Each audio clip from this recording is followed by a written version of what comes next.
During the summer, thousands of people are out enjoying lakes and rivers, but after it rains, that can be a risky proposition due to some sort of contamination. Allison Thielen from Root Pike Watershed Initiative and Network and Jake Fincher from Sweetwater are here to talk about this problem and what we should all be doing to try and help. Great to see you both. Thank you. Let's first talk about the stormwater runoff and things like that, the problems and issues that can create in area waterways.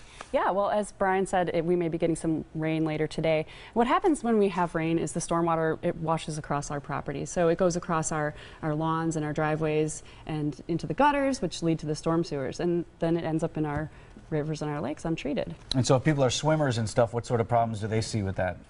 Oh, there's a multitude of problems. It can lead to shutting down beaches with E. coli, it can lead to health problems, and that's why it's important for all of us to care about this. This is because it's a human health issue as well as an environmental and a social issue. It's really not that hard for all of us, in our own homes or around our own yards to make a real impact on this. Let's talk about some of the ways that you guys, or should we start with the rain barrel? Sure, yes. All right, rain barrel. This I recognize. Tell us a little about this. So every time it rains, it obviously falls down on our roofs, and then that goes into our gutters, and then it can go over our lawns and our streets, and like Allison said, picking up contaminants all along the way.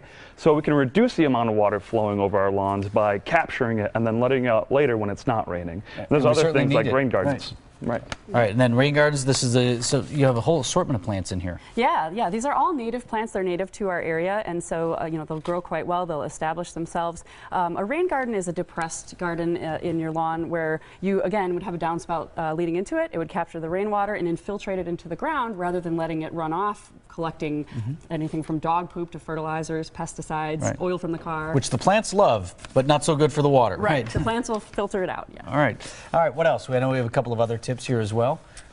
There's small things like picking up our grass clippings, our leaves, any trash that are in our yards, and just being conscious of what goes on our yards and in our streets eventually goes into our rivers and our lakes, and that can go untreated. So it has a direct impact on our rivers and our lakes. All right, well, thank you both for being here and talking about these important reminders, and you can find more information on the best ways to keep lakes and rivers clean. You can log on to our website, tmj4.com. We've got a link set up for you right there. How about that rain?